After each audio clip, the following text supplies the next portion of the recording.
ओम श्री गुरुभ्यो नमः। वेदांत गुरुजी चैनल में आप सभी का स्वागत है। तो आज हम डिस्कस करेंगे पातंजलि योग सूत्र के साधन पाद में आसन के बारे में। तो पिछली बार हमने देखा था यम और नियमों के बारे में और आज हम डिस्कस करेंगे आसन के बारे में।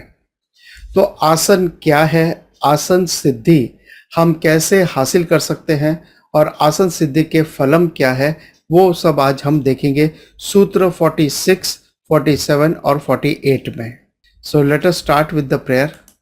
ओम ओम सहना भवतु सहनौ भुनक्तु सह वीर्यं करवावहै तेजस्विनावधीतमस्तु मा विद्विषावहै। ओम शांति शांति शांति।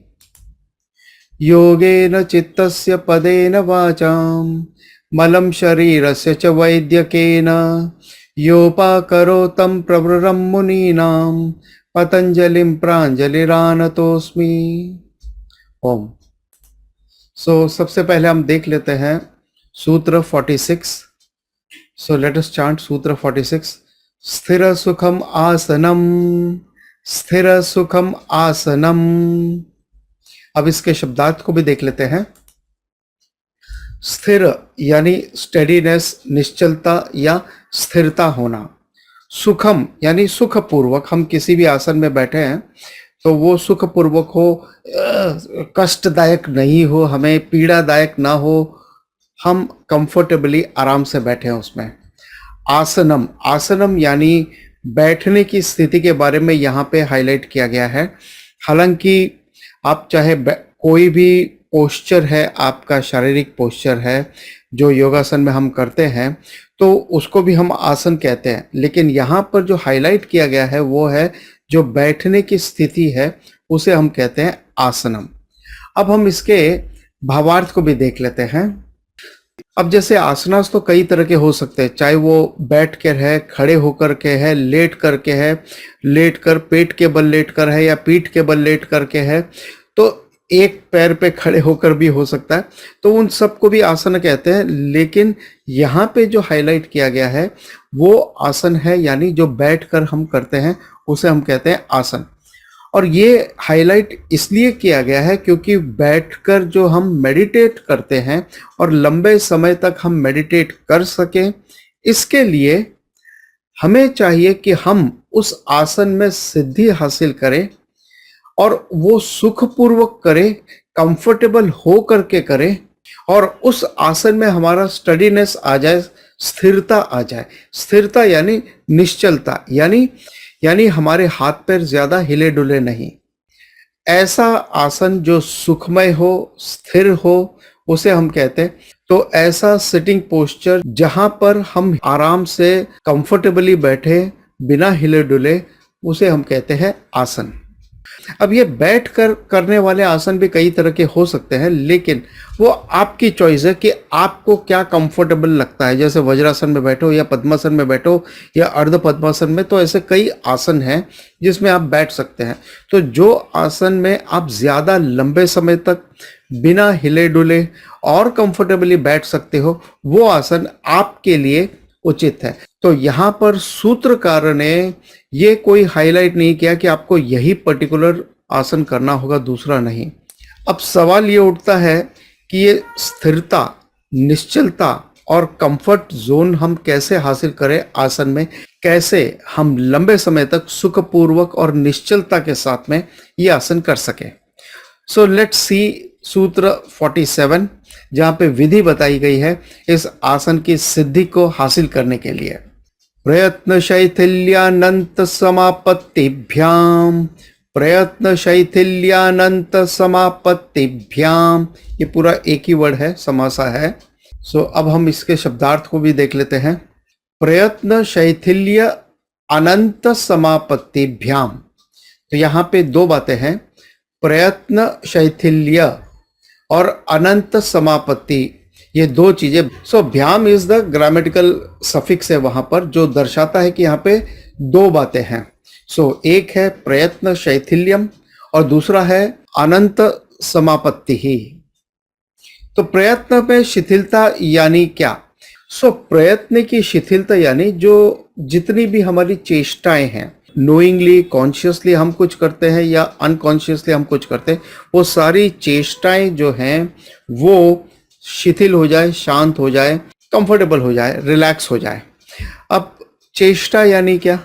कुछ जैसे कुछ लोगों की आदत होती है, अनकॉन्शियसली पेन होता है और पेन बॉल पेन होता है जिसको टिक टिक टिक टिक करते रहते हैं या कुछ भी स्क्रिबल करते रहेंगे पेपर के ऊपर पेंसिल से या पेन से, जो भी है अनकॉन्शियसली वो करते रहते हैं और दिमाग में उनका कुछ और चलता रहता है। तो ये सारी चेष्टाएं हैं।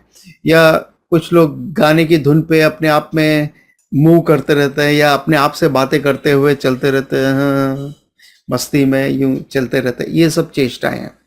फिर थोड़ा भी कोई हरकत होती है, जैसे मच्छर ने काटा या मच्छर हमारे ऊपर आ गया या हवा का झोंका आता है जिससे हमारी स्किन में सेंसिटिविटी होती है, तो हम तुरंत उसको खुजाने के लिए चले जाते हैं हमारे हाथ।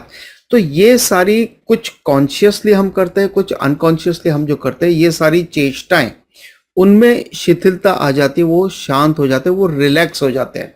तो ये है प्रयत्न की शिथिलता। दूसरा है यहाँ पे अनंत समापत्तिभ्याम। सो अनंत का मतलब है अनंत, जिसका एंड नहीं हो, यानी जो एंडलेस है वो अनंत है। एंडलेस है यानी जो इटर्नल है वो अनंत है। अब अनंत एक ही वस्तु हो सकती है, वो है परमात्मा या ब्रह्मन। वैसे अगर आप अनादि को देखें तो इग्नोरेंस जो है हमारा वो भी अनादि है, उसका कोई आदि नहीं है कि इस पर्टिकुलर मोमेंट से इसकी शुरुआत हुई है। माया अनादि है, माया यानी हमारी मूल अविद्या जो है वो अनादि है। सो माया अनादि है, मूल अविद्या ये अनादि है, दोनों सिनोनिम्स हैं। और इसके अलावा परमात्मा ब्रह्मन अनादि है। सो ये दोनों वस्तुएं अनादि तो हैं, लेकिन इग्नोरेंस का अंत है। कब होगा?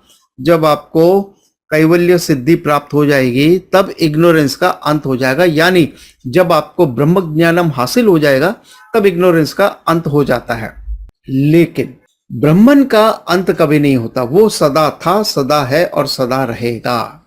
जिस तरह से पॉट के पहले क्ले था, पॉट में क्ले है और पॉट के बाद भी क्ले रहता है। क्ले कल था, आज है और आगे भी रहेगा। पॉट बनता बिखरता है, लेकिन क्ले पहले भी थी, आज भी है और आगे भी रहती है। तो with reference to pot, clay is अनंता। पॉट का अपना उद्गम स्थान है, उसका अपना अंत है। सो माया और ब्रह्मन ये दोनों अनादि तो है, लेकिन दोनों अनंत नहीं है। माया अनंत नहीं है, उसका अंत है, नॉलेज मिलने से उसका अंत हो जाता है। जबकि केवल और केवल ब्रह्मन अनंत है, या ब्रह्मन कहो या परमात्मा कहो, वो अनंत है। तो जब यहाँ पे अनंत की बात हो रही है तो परमात्मा की बात हो रही है।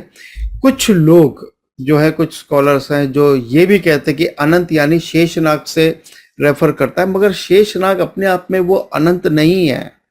जब तक हम ब्रह्मन की बात नहीं करें, ब्रह्मन के अलावा दूसरा कोई भी वस्तु ऐसी नहीं है जो अनंत है। इसलिए अनंत केवल और केवल ब्रह्मन ही हो सकता है।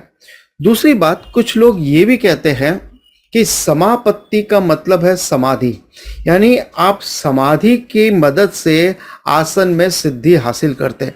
मगर ये कैसे संभव हो सकता है? क्योंकि अगर आप अष्टांग योग में देखें तो तीसरे पायदान पे आता है आसन और आखिरी पायदान पे है समाधि। तो समाधि की स्थिति हमारा आखिरी लक्ष्य है।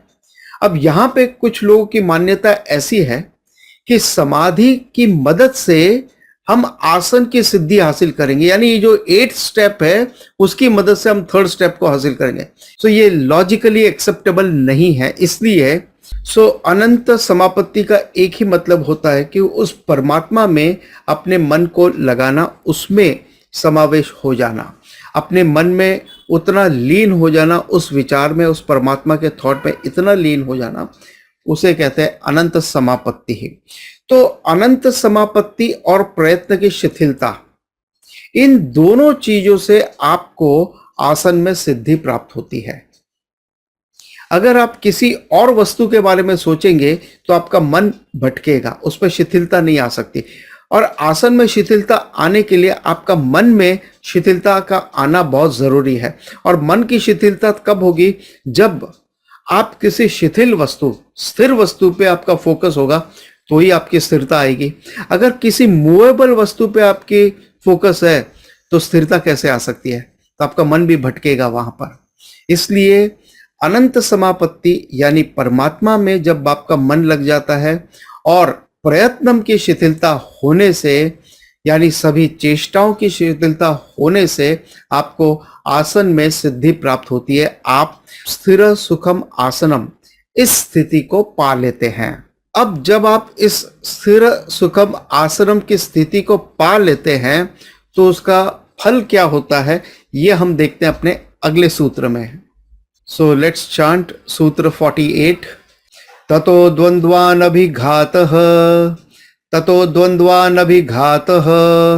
अब उसके शब्दार्थ को देख लेते हैं। ततः द्वंद्व अनभिघातः, ततः यानी उस स्थिति, वो आसन की जो सिद्धि हमने पिछले सूत्र पे बात की उसमें, ततः उससे, उससे क्या होता है? द्वंद्व अनभिघातः, द्वंद्व अनभिघातः, द्वंद्वों की वजह से आपको अभिघात नहीं होगा। जो साधक, जो योगी उस आसन की अवस्था को हासिल कर लेता है जिसमें स्थिरता है, सुखम है, जब वो हासिल कर लेता है तब उस स्थिति में वो द्वंद्व से प्रभावित नहीं होता। अनभिघातः यानी वो उससे प्रभावित नहीं होता, उसका प्रभाव नहीं पड़ता, उसका आघात नहीं होता, उससे उसके ऊपर कोई दुष्प्रभाव नहीं पड़ते, उसमें कोई तकलीफ नहीं होती उस व्यक्ति को, उस साधक को, उस योगी को। अब द्वंद्व क्या है?